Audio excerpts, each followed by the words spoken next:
The backup is the part of the show where we break the news because the news is going to break itself. And the backup today is brought to you by Peter shaking his head. Well, we don't have anything.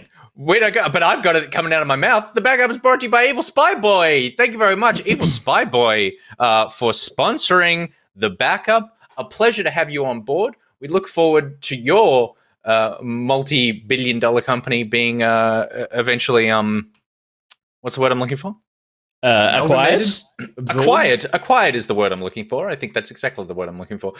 So congratulations to Evil Spy Boy for that. Gus, I am just looking at the intro, and I noticed your usual little attention to detail. You've added Tim's face on the mug. Mm-hmm. So we are going to have to update the mug face. One would say we are going to have this discussion before we go live on air with a bit of a heads up. We could have been talking about this instead of all the other bullshit we were talking about, and it wasn't there. And I'm like, okay, well, I guess we're not going with anything yet. No, I mean, no, it's not like we've had several discussions about it over the course of the week, and we've double checked it a few times. And if the script wasn't updated, and yet we had the conversation regardless, that's fine. But that's okay. We'll deal with this off air. Evil Spy Boy, right now. Welcome to the fact that you've broken up Back Pocket. So thank you very much for... That's phase one of the evil plan. Yeah. Otherwise, you'd just be a regular spy boy. We should have, we'll have some... Now that was locked in and, bespoke graphics shall be made, we'll have some lightning and some bats or something evil when that little thing comes up at the bottom. Just a nice little a Transylvanian crackle every time we do his little thing at the bottom. Just like Evil Spy Boy. Ah. Transylvanian crackle. Cool. I feel bad that we've assigned him some sort of like... he did it to himself for Evil Spy Boy, but totally. We're assuming that he's bad. Which is nice because we haven't had a bad boy yet. We've only got Raj and that's it.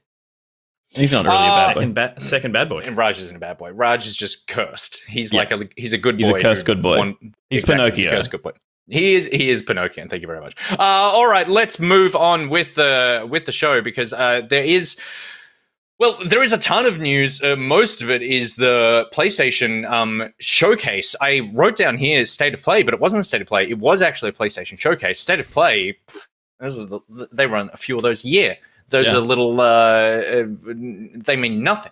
The last PlayStation showcase... Do we know what the definition of what they call the difference? The PlayStation showcase is more like their big E3 It was the E3 thing, style thing, Okay. I believe the last showcase was the revealing the PS5. I think so. Right.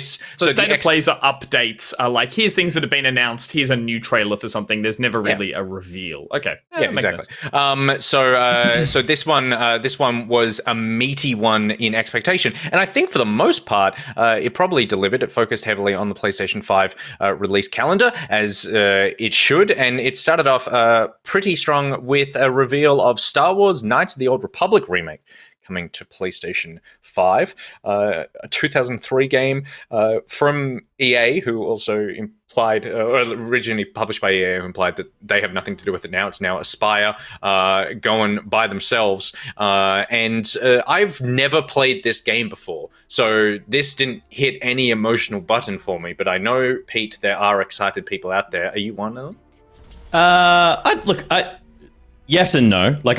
I didn't have a yearning for this to be remastered.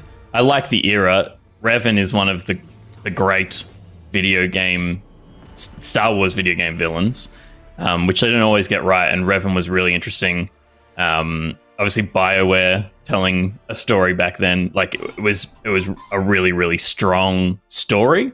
Mechanically, you wouldn't want to go back and play the original.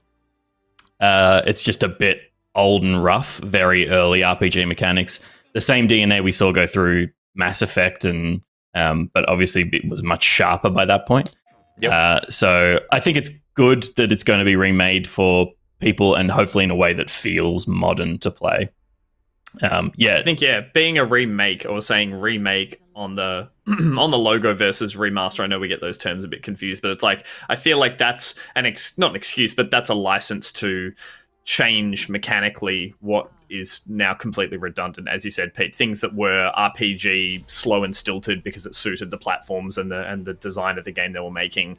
People have played all the Mass Effects, even though, as I said, that is, as you said, Bioware. It's like we are now used to certain things being more fluid, more interactive, and I think that's a reason to remake this. Because I'm with you. I played this. I love this. I only played it through once on Xbox, and I think I went back to play it on iPad because they released it on that at one point, and it was like, oh, this is rough. So yeah, I think I've forgotten most of it outside of a large bit of info at the end. So I'm interested to re-meet a bunch of characters. And was this the one with the really narky droid that said he's in a monologue? There was like a something 88, or there was like a bad. There was a kind of evil robot, yeah. It was actually great, Nick. The writing in it was really good, and there was like a droid that would HA-47. Yeah, he'd say his line, and then he would also say his what he was thinking behind the line, but afterwards as like an unintentional sort of device. It was great. Chat's already on it, but I think like if they reimagine it in the Final Fantasy VII way, I just don't know that, particularly on a console. If it's being made with console in mind, I'm sure it's PC first, but it was at the PlayStation showcase. But it's a PlayStation, it's a console exclusive for PlayStation, and it's coming out on PC simultaneously. Yeah. But like, yes, no, I'm totally aware of that. But if it's I think it would be being made for PC first, and it's on PlayStation, so it's got to work with the controller, which I just don't think.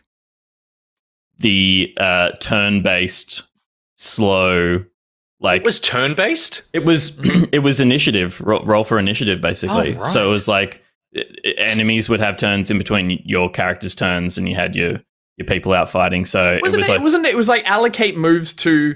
It was more like an MMO, I thought, like where it was like you'd allocate powers and move sets, and you'd auto attack, but then it had a freeze frame moment where you could be like, it would freeze the battle. You could choose who attacks what, and then you could start the battle and readjust accordingly, I think. Yeah. I don't remember it fully, but it was like a stilted combat, which I think people would want a bit more fluidity to it. Yeah. And animation wise, obviously it's going to get a huge update. I'm sure it's going to look and feel amazing. So it's good that people get a chance to have a crack at it. I am disappointed, like they're recasting a lot of it, I think. And like this was my first introduction to Jennifer Hale as one of like the main characters in this game.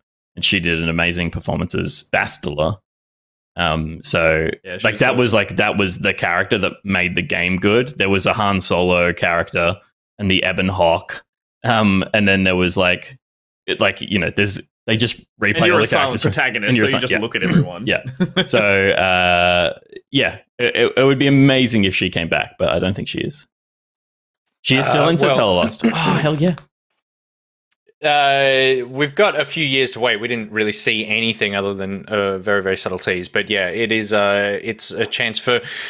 I mean, I don't think it'll necessarily, like you're saying, recapture what was special about that kind of game from back then, if they are completely changing the combat system, which it sounds like they probably should be, because I don't want to play that. But we'll see how that goes. But that was a nice surprise. It had been rumored for a while. Something that hadn't been rumored for a while is we got a tease for a Wolverine video game coming from Insomniac as well. Insomniac, I don't know how they managed to make as many video games as they make, but they've got yet another one on their plate. I was super excited for this. I'm a huge fan of what they've done with Spider-Man.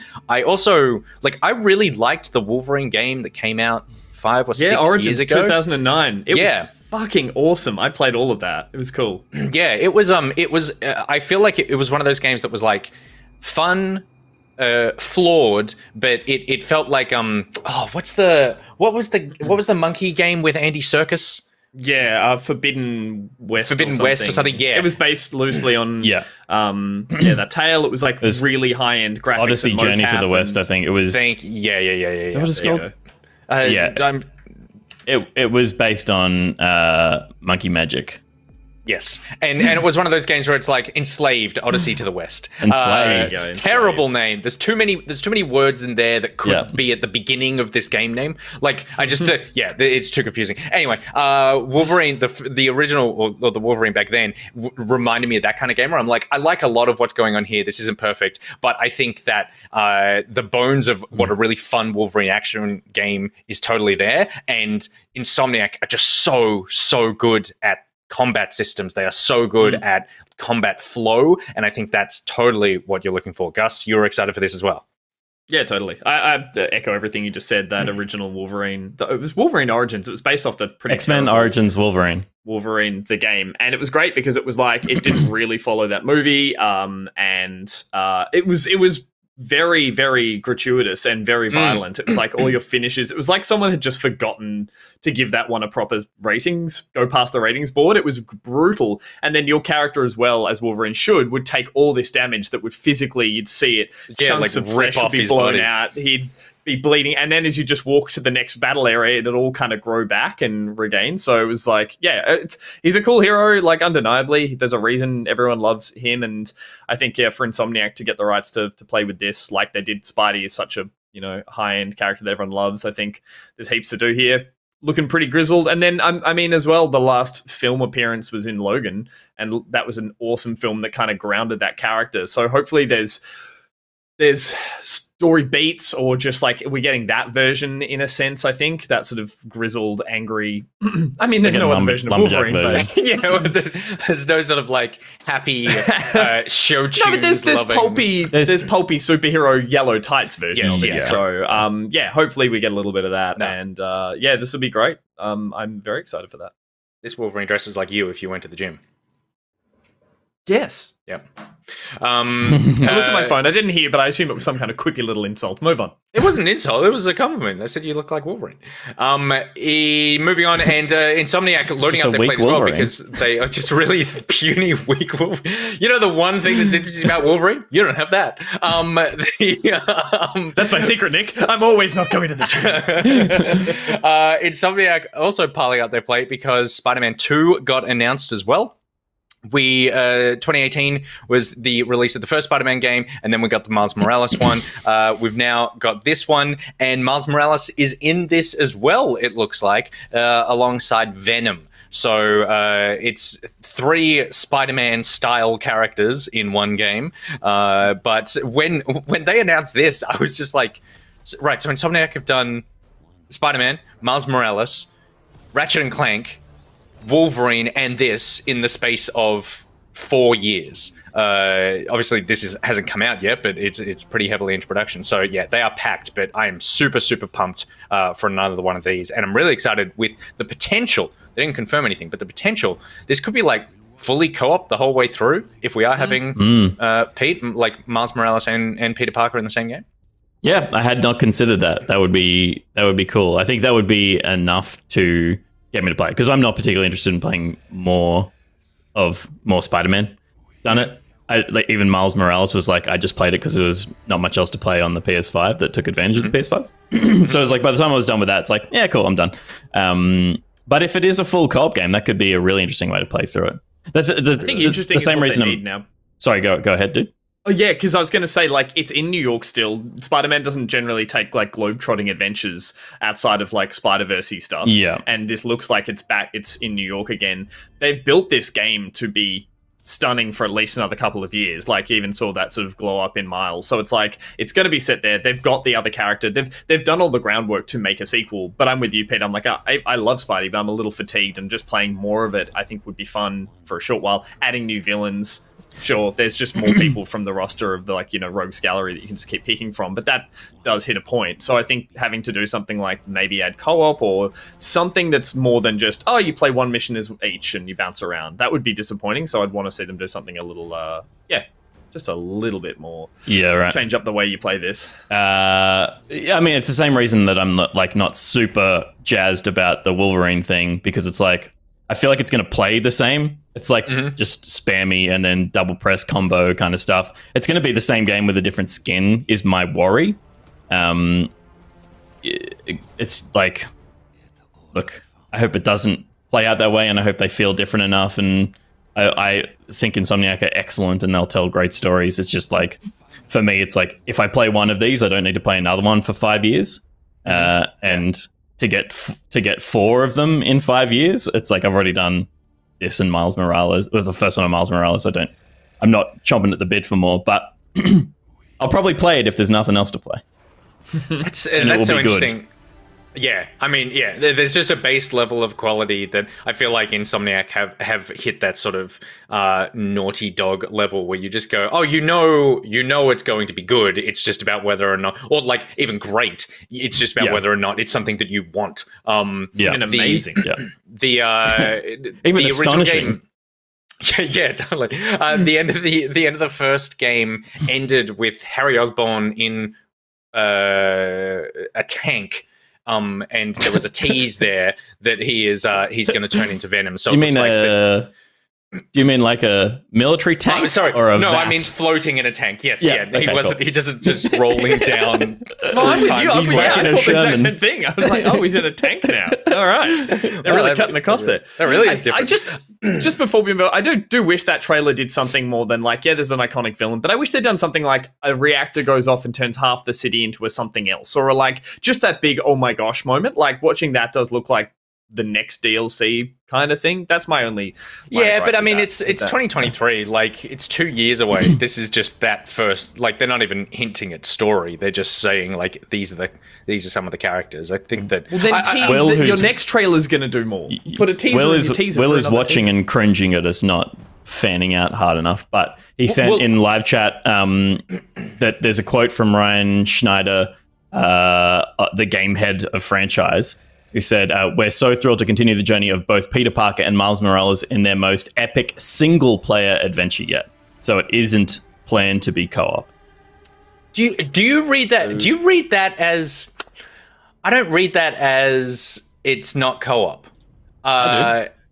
Like, I know what you're getting at. Halo is a single-player game that you can play in co-op. I think it's implying, to me, that implies it's not a multiplayer version of the game, as opposed to like I think that you could play it single player, but single player. Yeah, I don't think single player implies that there is no no co-op. No co-op.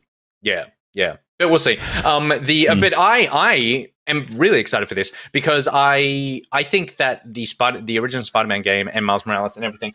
Oh, hello. Hi. I didn't realize you were here. Look at this little guest appearance. Spider-Man. You say hi to everyone? You say hi, Pete? Hi, Gus. Yeah, okay. And say hello, everyone watching. Yeah, okay. I'll see you later. The hand movement of Elkie. She's going for a wave, but she does a little dismissive back palm. Like, okay. Yeah, goodbye. Okay, you're done. Okay. I know. See you later. The original game, I absolutely love the combat, and I totally get that. Like, I know what you're saying, Pete and Gus, in that like it will probably feel like just more of the same. It's one of the few games where I'm like, yeah, I'll just take more of the same. That's totally fine. Like, it's so much fun to play those games. They are so much fun to play that, yeah, I'm happy for that. Something else that got a little bit of criticism I saw online for more of the same, and but I'm still really excited for the God of War Ragnarok title.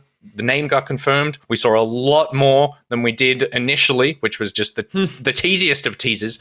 This was a full trailer showing a lot. Shows Kratos and his son, Atreus? Boy. Yeah. Boy. It's basically boy. Boy's older and angrier. Teen. And I think that that's not a surprise because more than anything, this trailer just reminded me of like, sure, you could love your son and protect your son, but if you're not kind to your son, what's the point? So there's a lot more tension and anger in this one, and it looks like it is sort of quote unquote more of the same. I did love the original. Pete, you're not the biggest God of War fan. Gus, how are you feeling about this one? Yeah, look, I can see why people were a little bit disappointed's not really the right word, just underwhelmed, and I was a tad as well. I played maybe like 5 hours of the first one, and I've been meaning to go back. I know similar with Pete, wants to finally get around to playing it, and I respected that it was such a shiny, pretty beautifully put together game. For me, I know there's more to it than this, but it just suffers the snowy sequel syndrome, which is, you got a bit of that in Gears 4, Dead Space 3. Like, if I get, like, as you can see, it's not all set like that. There are going to be some very spectacular areas, but being Ragnarok, I think, going even harder on the whole Norse mythology thing than they did in the first one, by the looks of it, it's going to be snowy and grim and grey.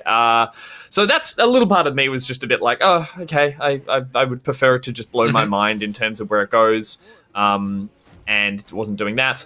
It does look like, the combat's super satisfying and all that kind of stuff. The only thing I would say is that, like, I get them milking the idea of this relationship. I don't know what happens at the end of the first one, but they've taken a small jump to this, angsty teenage boy now kind of thing. Whereas I was kind of like, I feel like that's going to then tread a lot of similar ground and feel similar to the first game. Whereas, like, maybe a game where you leapt far forward and he's now grown up and do something a little more dramatic. I love the idea of Thor turning up, and I do love Norse mythology, so that's why I will maybe come up with a reason to finish the first one before this kicks off again. But as I said, also, how do you make a game look prettier than this? Like, visually, not a spectacle. Like, you can't make graphics look better than this. So to watch it and be like, ugh, it's more of the same, you're like, yeah, the first thing was fucking amazing. Like, this is pinnacle of, like, lighting and particle and capture movement, all that kind of stuff. Yeah. So I think those criticisms. The only bad thing I have to say about this trailer is that it made everything else in the showcase look shit,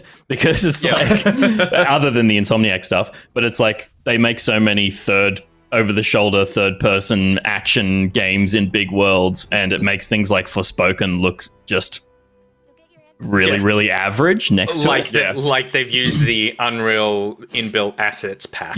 This looks spectacular. For me, the reason I jumped into God of War late and only played the first few hours was just the amount of systems that were in it. It was like, I was not expecting that. I was like, I'm here for a story and for like some fun kind of like arcadey, slidey, the same combat that's in Spider-Man, basically.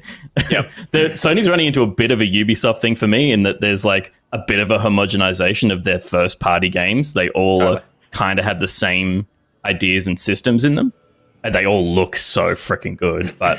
And there is a little bit of that RPG light where it's like, oh, look, we won't make you like sort through all of your things you pick up. It's just a one button pickup. But then that'll all get sort of filtered down into an upgrade menu where it's just bits and parts. But there is still a skill tree there, and you will get everything by the end of the game. It's like, I'm with you, Pete, that starts to feel a little bit like, well, this is unnecessary. I just felt it was so unnecessary in a game that was doing a good job of telling a story, having cool action beats that were moving us through a world. And then it was like, and now you have to think about what you want to put your points into. And it's like, I don't want to think about that.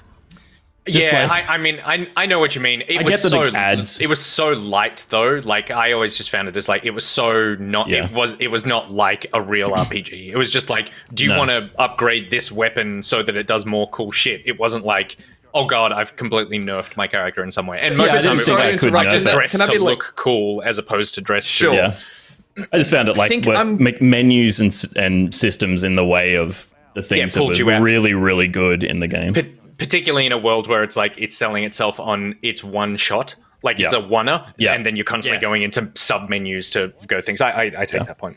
I think I find, though, that light version of it is more irritating to me than an in-depth Dark Souls or something like that, like where it can be really in depth. I find if it's so light and so, as you put it, Nick, like kind of being able to almost be ignored, then what's the point? Me more. That pisses me off even more, kind of thing. So I think that's what I feel like with your opinion there, Pete. That's fair. I don't think it was, to me it was never like you can ignore it. It was just like, what do you want to do? Like, do you want to do more cool stuff with this thing or with this thing? But it wasn't like you need to go read a wiki to figure out the best way to min mash those. But I'm excited for this because I love that first game. I just adore that first game, so I'm really excited for this. And I think that, look at it. I think that from a story perspective, Gus, I totally take your point. Like, we got Angsty Boy in a lot of that first game, and now Angsty Boy is slightly older, so will be slightly angstier. Where the first game left off, it feels like you either continue the story, which is what they've done, or you do the big time jump. But if you do the big time jump, there is story stuff that surrounding like father and boy at the end of that's like, you could feel like you missed a lot if you did the time jump, because it kind of recontextualizes that relationship at the end. I think this will be great. I love the Snowy sequel syndrome, whatever, because I did have that one feeling where I was like, oh, it does feel like we're in the same spot, and that it does have that sense that like, oh yeah, this is really just all the same location. And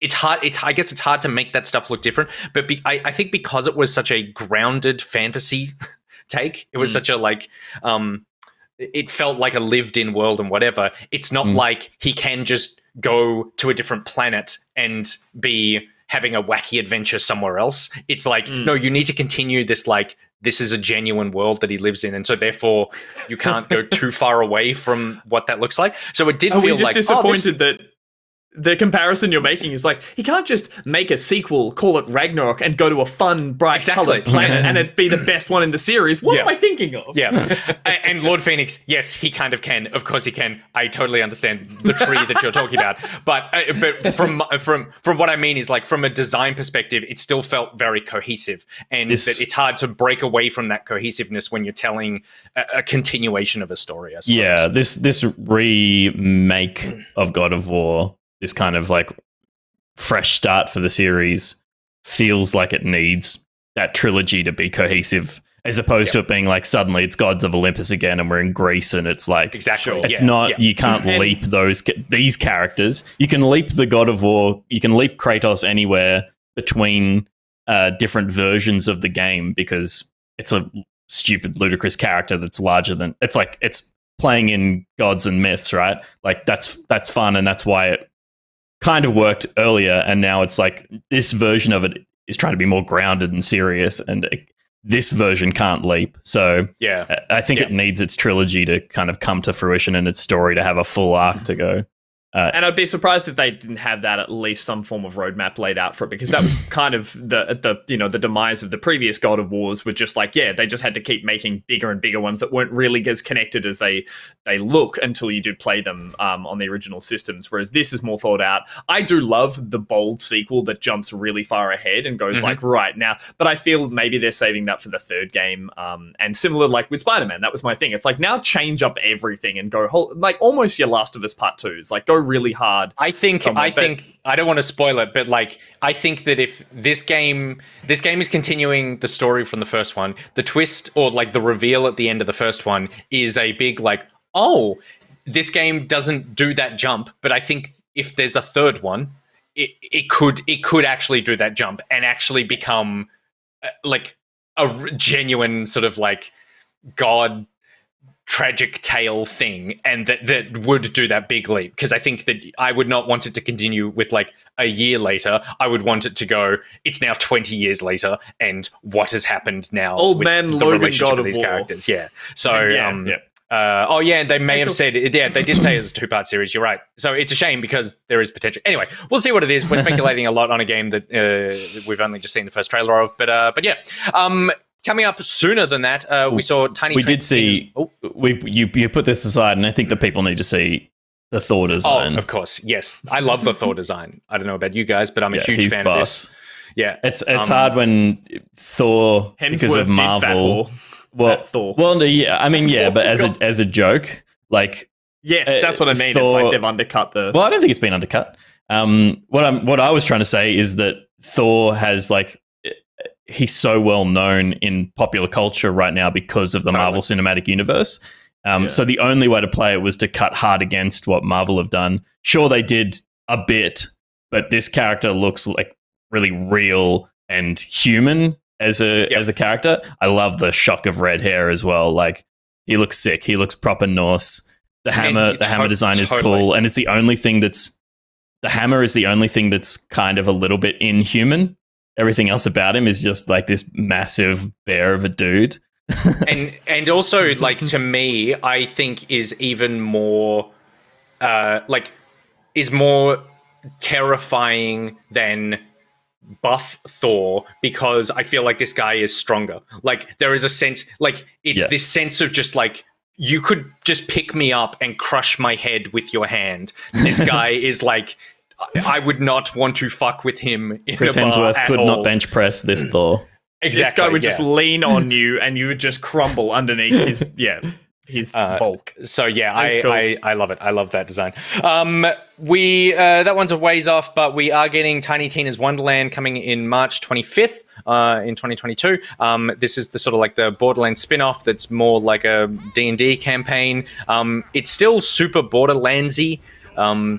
I think it looks more fun than Borderlands. I am keen to check out what this is.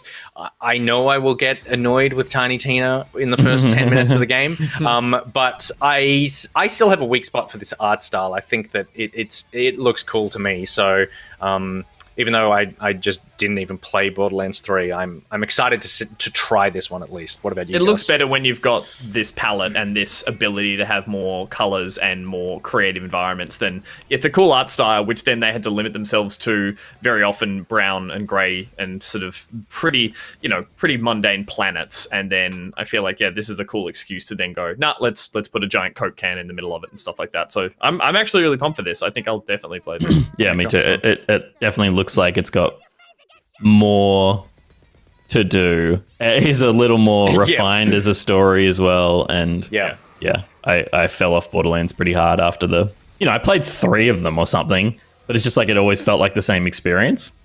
Yep. And I think they're great at putting wild characters into things, but like they were spaced out so far in Borderlands. It was just like shooting your way through waves of pretty boring enemies until an interesting boss fight, maybe. Whereas this, I think, will be a little bit more condensed and put the interesting things closer together.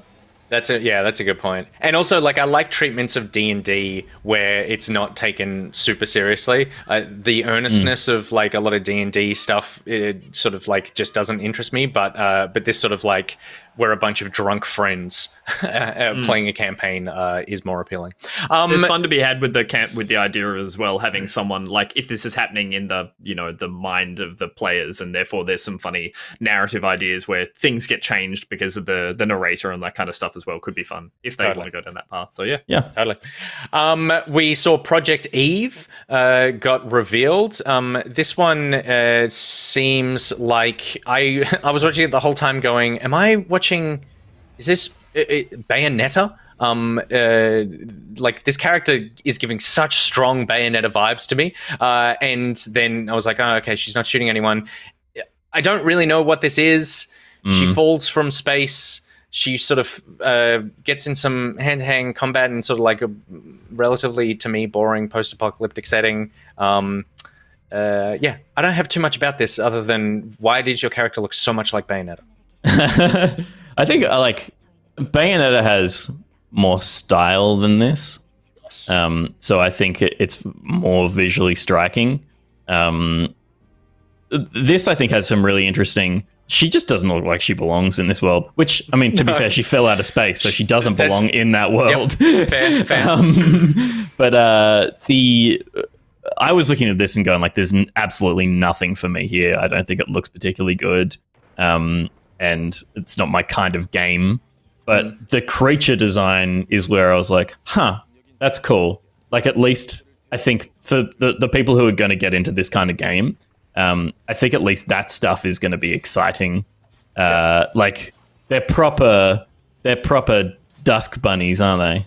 Everything's got like a million limbs, and that's so true. The thing that took over the space station was like Dusk in her ultimate form.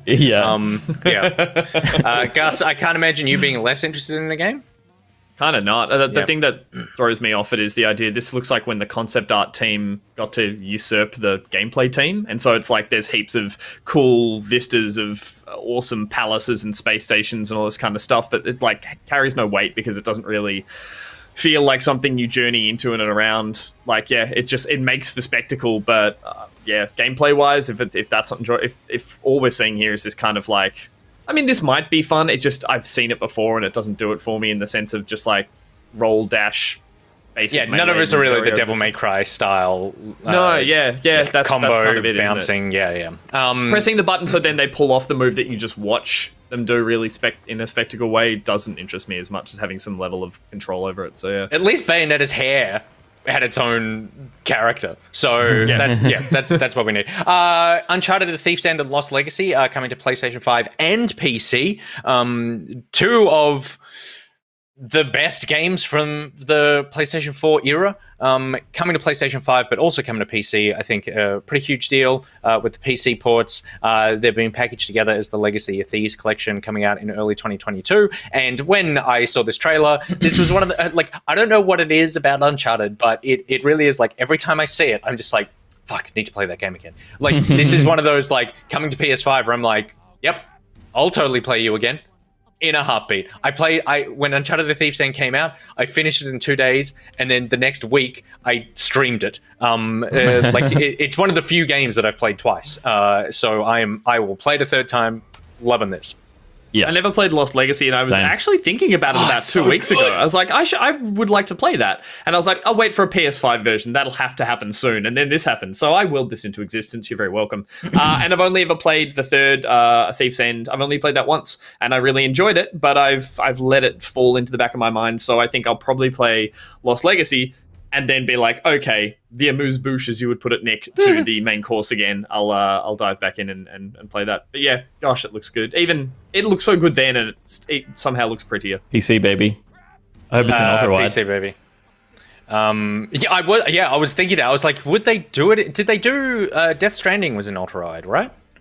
Yeah, and Horizon. And Horizon? Okay. But different kinds of games. But I hope it works. Yes, some might say. There's I'm sure Uncharted is such a spectacular feat of game design that just off camera, they would probably despawn everything. So just off camera is a bunch of just off camera is a bunch of Naughty Dog coders with their fingers on fire, going don't turn around, don't turn yet. So I do wonder. I mean, I think cutscenes will just play with bars, but I hope the game works and runs in ultra wide. Cool. Absolutely. Gus, ideal for me. The one thing I would say is that one of the characters in Lost Legacy is a character in 4, and you might be better off playing 4. Oh, you did finish 4. Oh, yeah, that's 4. Right. Yeah. Sorry, did I say 3 or 4? Yeah. No, you did say 4. Sorry, it's when you said I'll play Lost Legacy and then play Uncharted 4. I was like, but the story. Sure. Yeah. But you played it already. Very exciting. Super cool, and coming to PC as PlayStation are just slowly leaking their stuff over there. All right, let's burn through some of the next stuff a bit faster. We saw Rainbow Six Extraction trailer come out. Not too much new to talk about this. It's still coming, January 22. Forspoken got another trailer that to me did not reveal particularly any more information. I would be hard pressed to tell you that this wasn't the trailer we saw last time. Yeah.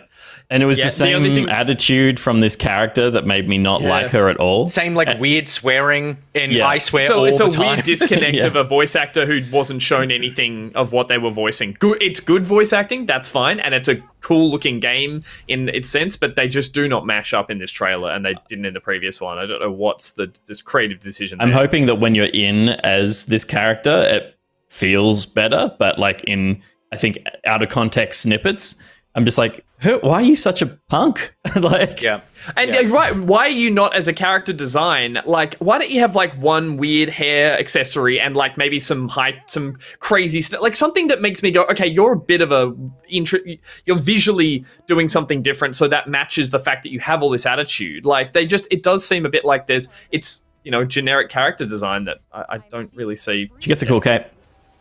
I don't think I need her to have accessorize. A weird shaved side head or something to justify her annoyed characteristics. I would say redo the voice first. That was just my way of coming up with a solution. But it was just all of this game just feels and this I feel like this is such an unfair thing for me to say, but all of it just feels like tech demo for a video game engine. I'm just like, there's nothing that's interesting for me here, but we'll see. It's coming out in spring 22. None of these effects have anything interesting going on. Compared to everything else that Sony showed, it was awkward to watch this where there's this weird latticey blue stuff and then just screen tear blur.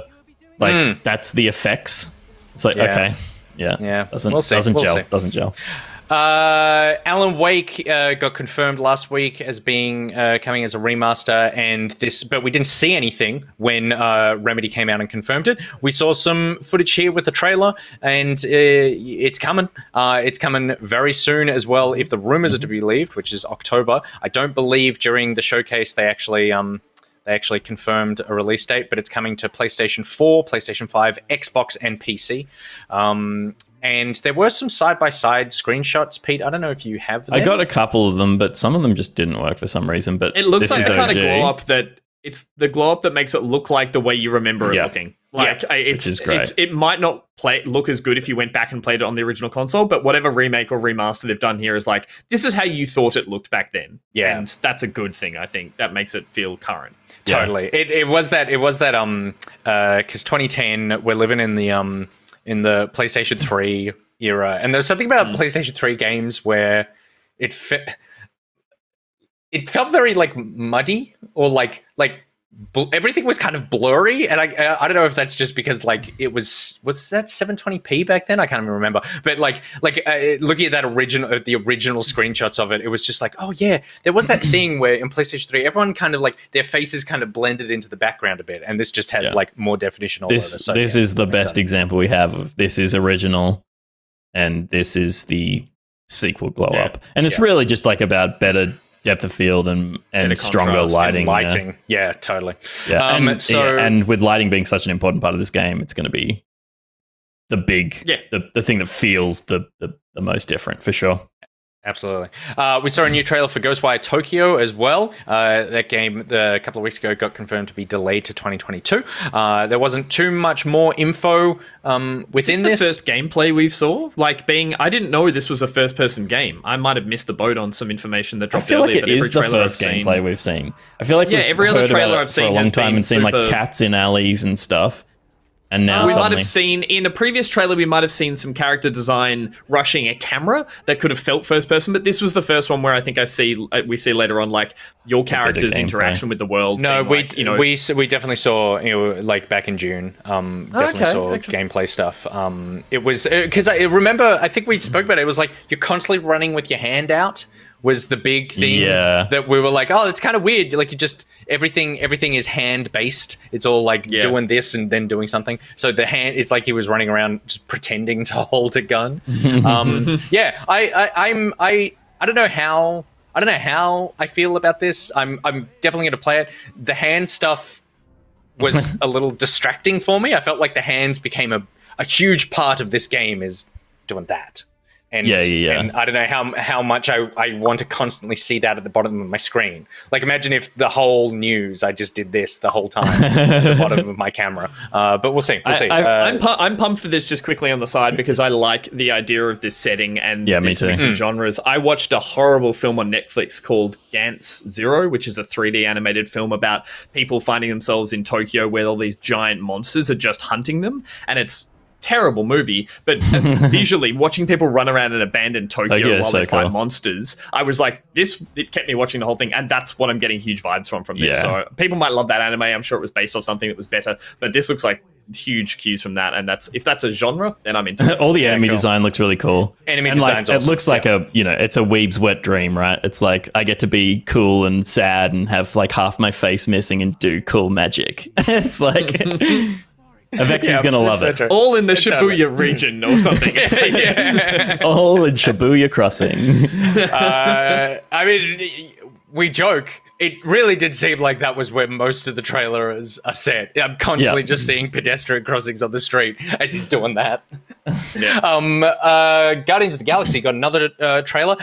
This is a game that, again, like, I forgot. We're a month away for this. We're a month and like 2 weeks away from this one coming out. October 26th is the drop date for the Guardians of the Galaxy game. It seems like it got the big reveal like 2 months ago. Here, I'm sure it'll ramp up, but it is like, I keep having to remind myself, oh yeah, there's a really big Marvel game coming out pretty soon. And this trailer continued doing the thing where it's like, this is nearly the Guardians that you know. And we're really trying to capitalize on the film version of this, but slightly different, and I'll just see how this one turns out. How obnoxious these characters are to spend 12 to 18 hours with is going to depend on how much I finish this game. Yeah. This is the single player version of the Marvel Avengers that I'm not playing currently. It's like, cool, I want to play this regardless of my affection or lack of for the Guardians of the Galaxy. I just want to play a single narrative linear story in a Marvel universe. Sorry, I know that exists with Spider-Man and all that kind of stuff, but yeah, this is with that Avengers style engine and stuff kind of thing as well. So that's why I'll play this, but I'll take it all with a big grain of salt. The more I see of it, the more like keen I am to check it out. Yeah, cool. Yeah, Was it the I think dog? The dog. Like, I think it just is. I think it is charming. I didn't find, like, I expected to find it obnoxious and annoying, and I found this trailer quite charming. I think most of the jokes land. The ones that didn't land for me were not bad. Like, I didn't have Cringe. I didn't cringe at them. I was just kind of like, okay, that, like, you know, that's just the character being the character kind of thing. The gameplay doesn't look like it's anything special, but the design looks really cool and varied and and I think the trailer did a good job of going, there's quite a lot of different stuff in this. Yeah. Like, there's lots of different, not just character designs, but like species and locales and vibes going on. And I think that's something about Guardians, is that it really does feel like we've mashed together a universe of races of people and species and all that sort of thing, and those characters so easily go to different locations that this does capture that idea that you're really going to see a lot of shit, which so we'll it's out only next need to month wait as a month and a well. half. Yeah. No, so close, so close. Someone else is going to need to take the lead on Kid Amnesia exhibition, because I have zero Radiohead knowledge. So what the fuck was this? I don't know what this is. No, I don't think anyone knows what this is, but that's like the most Tom York Radiohead thing imaginable. Hearing everything in its right place in this like in whatever was going on here, this aesthetic, I was like, I'm gonna fucking love whatever this is. And then it was like, this is a virtual tour of the emotions around the record, Kid A. And I was like, right, cool, right, that's awesome. That's awesome. I'll stand in this room and just listen to that record. But it's not a video game. It'll be just like it's just a cool exhibit. We can't go to museums right now, so I'll take it. Sounds cool. Fair. I feel like I don't know if I'd say this would be great with drugs. This feels like what you need to take a lot of drugs. Like, that's in the same way that people used to in the 60s and 70s take drugs and listen to a record. I feel like this is the next version of that. It's like, so I'm not condoning or recommending that, but that feels like what this is geared towards. Or if you don't, and you know, if you're probably the majority that don't, this is what it could be like, is probably what I meant to go along the lines of. This is like what it would feel like to be on drugs listening to that. Because I fucking love that album. And there's some tracks on it that are amazing. I like that I have my own interpretation of those songs and how they make me feel. I don't know if I want to watch. I don't want to stand in a room of an abused character as vines crawl over his face and be like, that's not what I feel when I listen to this song. It's like, don't project that into this song. I'll never be able to. This was kind of uplifting or just moody. I don't need it to all be oppressively depressing, which this trailer gives off a vibe about. It's almost a horror by the looks of it. So, but I'll walk through it. It might be free. I feel like it should be free. If you do decide to drop acid and boot this up, whatever you do, don't then immediately play Ghostwire Tokyo afterwards, because that'll fuck or don't you walk around the streets just doing this with your hands. Nearly at the end of the list of games revealed, Tchia, I believe, and hope that I'm saying that correctly, got revealed here. Sort of Wind Wakery, Zelda-y, set in the Caribbean, I believe. I thought it was Polynesia. Was it Polynesia? New Caledonia. New Caledonia. Thank you very much. Yep. Right. Okay. But it was beautiful, beautiful, beautiful art style. Really lovely locales. Interested to see what this is. There was an article about it, like drawing really strong influence from the traditions of the people of the region that it's sort of based off and that kind of stuff as well, which I feel like can sometimes derail a game from being less about a game and more about like an educational experience. But this looks like the game is there at the forefront of it, and they've taken some strong cues from what is clearly a very colorful and very, wonderful culture. And so it's like, this looks beautiful. Even if this is a bit slow, like if it is simplified, I think I really want to play that. Like that seems lovely. Yeah, it looks super sweet. You can't die in this game is what I'm getting at, I'm sure. And I need that in my life right now. And great on drugs. Yeah, it's cool. It's like, it's a little bit, Steph was saying it gave her vibes of It Takes Two, art style wise. Obviously, it's a more an open space, so it's not as refined and polished visually as It Takes Two, but like to play in an open world with this style is really cute. The only thing that caught my eye comes right at the end of the trailer, which is coming up. I don't want to skip past it. But yeah, it's a game inspired by New Caledonia. Mm-hmm. And my immediate thought was like, a bunch of white people made this game, didn't they? It's like, yeah, right. It's not like a story from someone. It's just like, I holidayed in New Caledonia and then made a video game.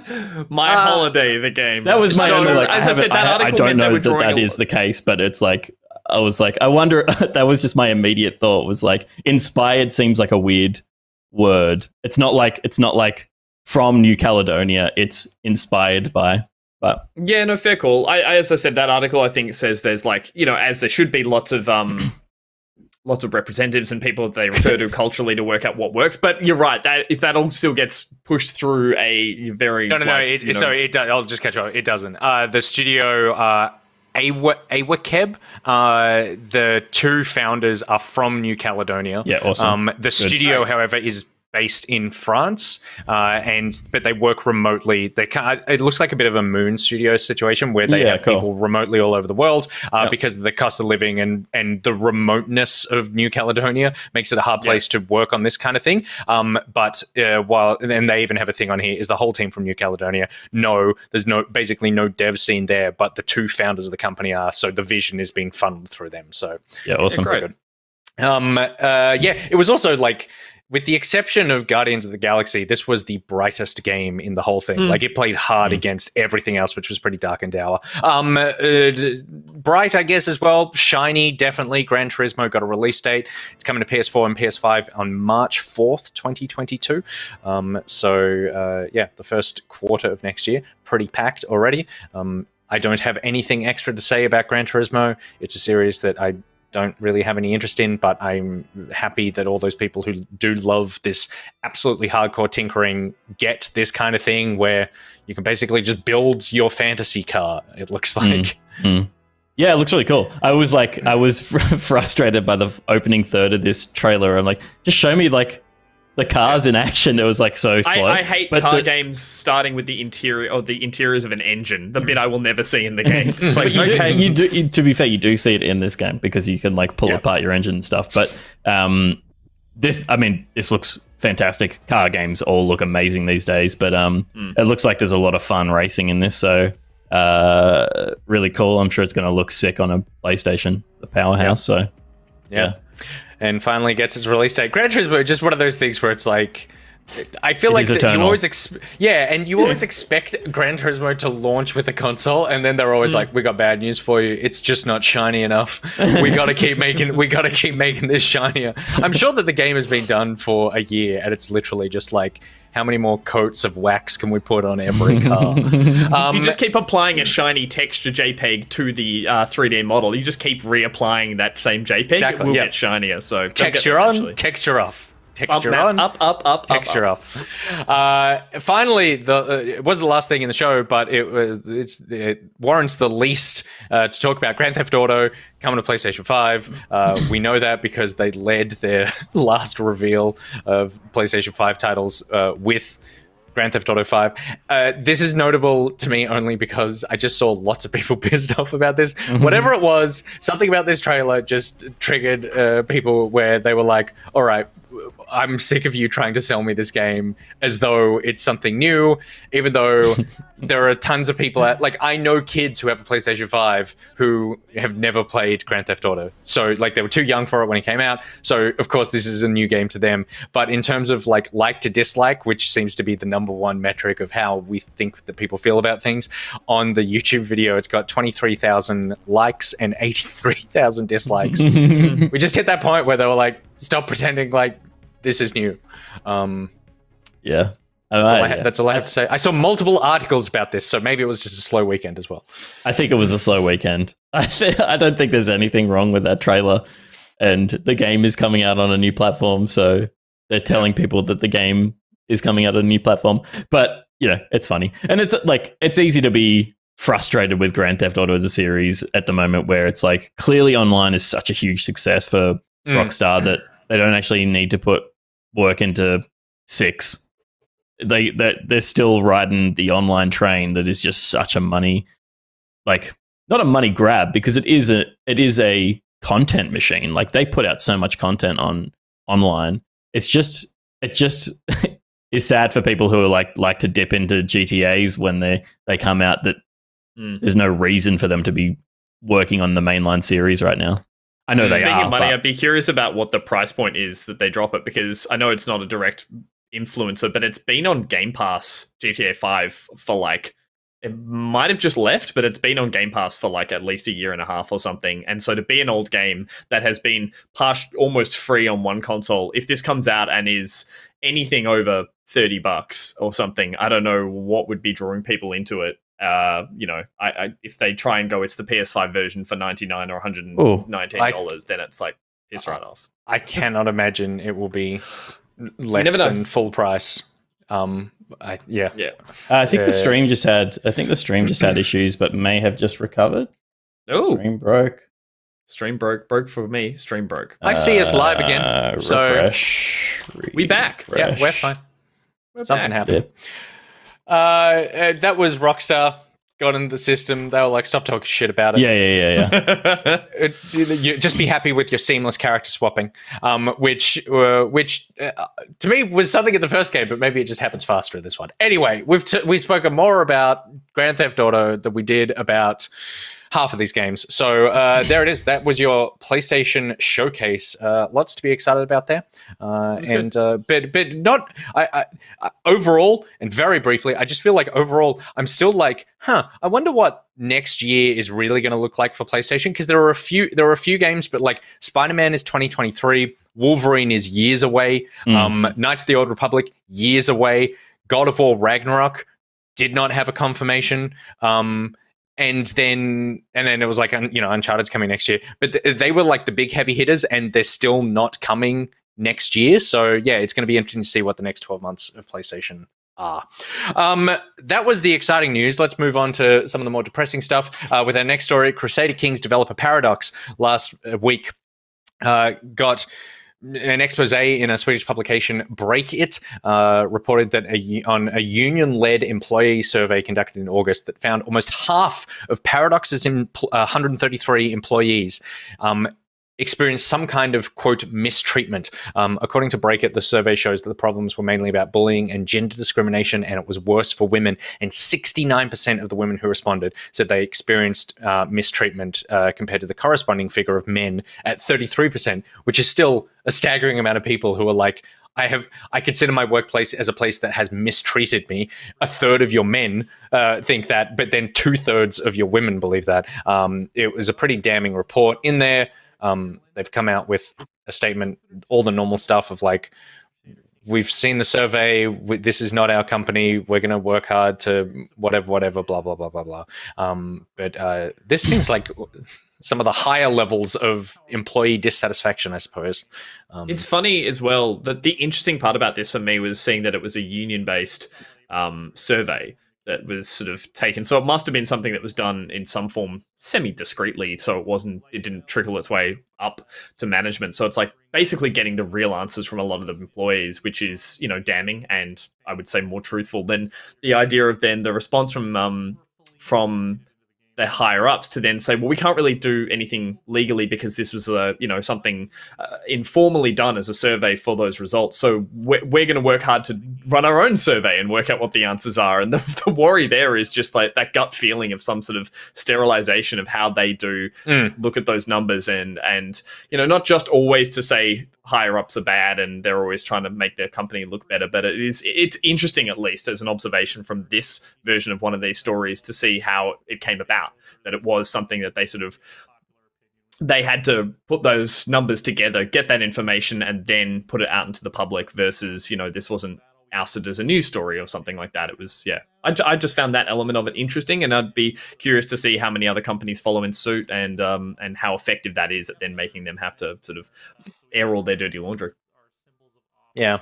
There was another complaint raised that the high-level perpetrators are being perceived as shielded by the company, which goes against the idea that Paradox are like, we are working to reconcile this in ourselves. This is not tolerated, blah, blah, blah. I saw in the chat that, who was it? Maui Makes Games says, God damn it, can we just get a list of companies that are actually decent, would save time. Hopefully Maui Makes Games has a decent company. But the next story is not going to help you. Tripwire CEO forced out after supporting Texas abortion law. This happened last week as well.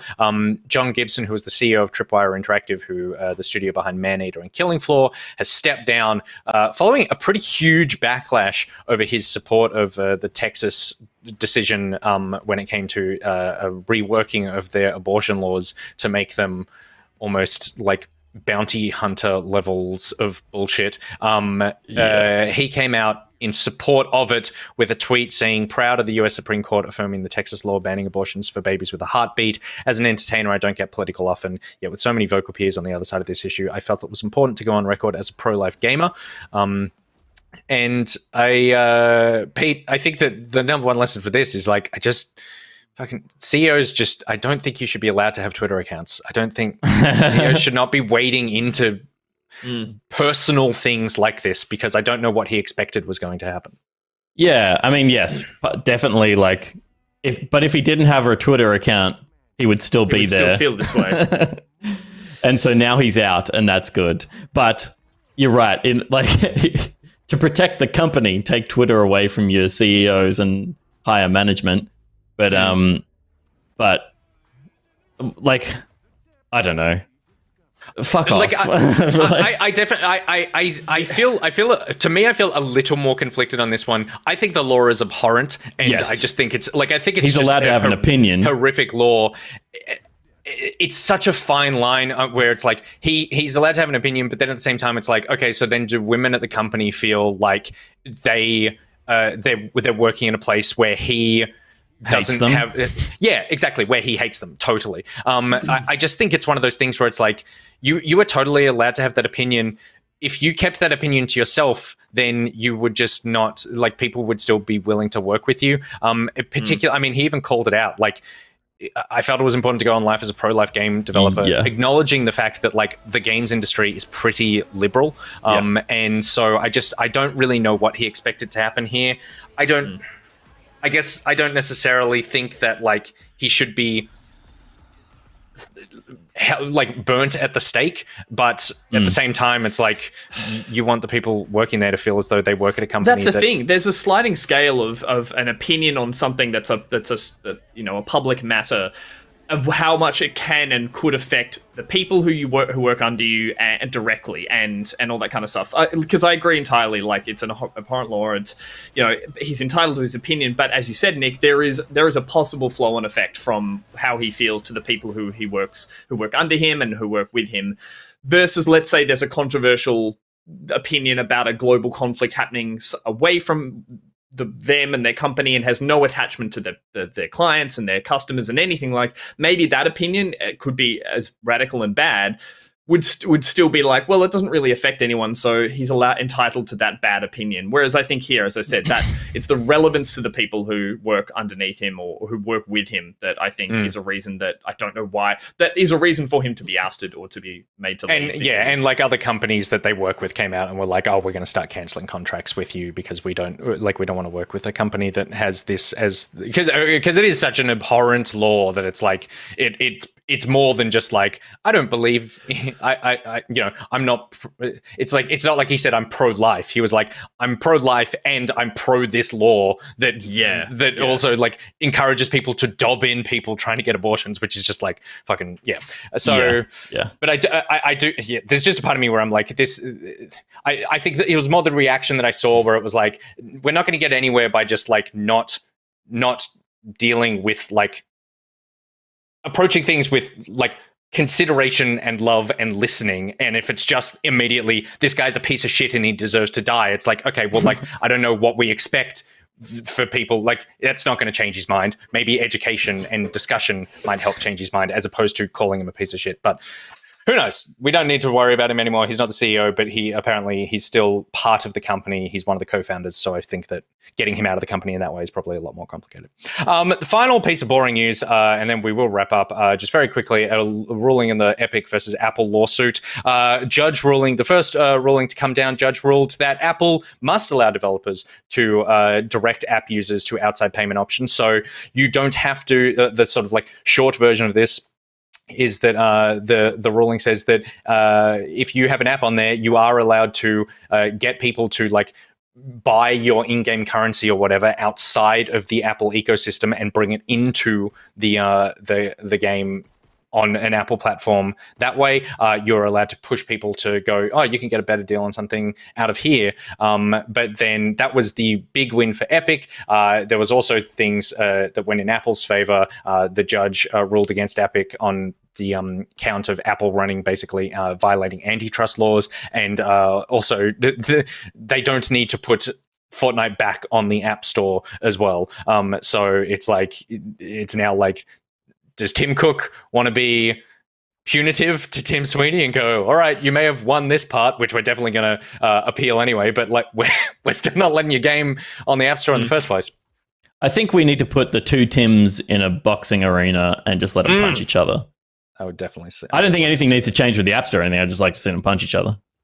It's called the Tim KO, a TKO. Right? We just watched that. Yeah, as you said, Nick, the only interesting thing here is the other interesting thing is that those links do have to be external from the app or program. So, like, if you click to buy whatever said currency is that isn't directed through Apple, it does take you to a website in a browser off the app. So, I feel like that is actually kind of high impacting on how willing people are to do those kind of things. If you're able to hit a button in the app and it goes, you bought this gold, you bought these V-Bucks, whatever, charged to your credit card here, staying in that little ecosystem of that game, versus there is having that disconnect of going out in a browser and having to fill all that shit out there is enough to turn me off doing it. So I wonder how much of an effect that's going to have in the long run.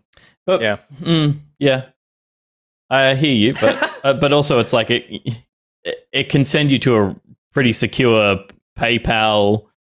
Like, I'm being petty. It's just like I can't be bothered. Like, I don't want to. It's just like, yeah, it's a slight sort of speed bump on the way to getting your emote dance.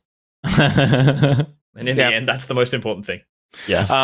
And Tim Sweeney coming out. Today's ruling isn't a win for developers or consumers. Epic is fighting for fair competition among in-app payment systems and app stores for 1 billion customers. So Tim Sweeney still waving the like, I'm doing this for people's champion. Flag. Yeah. And I think a third of him believes that. No, I think 100% of him believes that. A third of me believes that.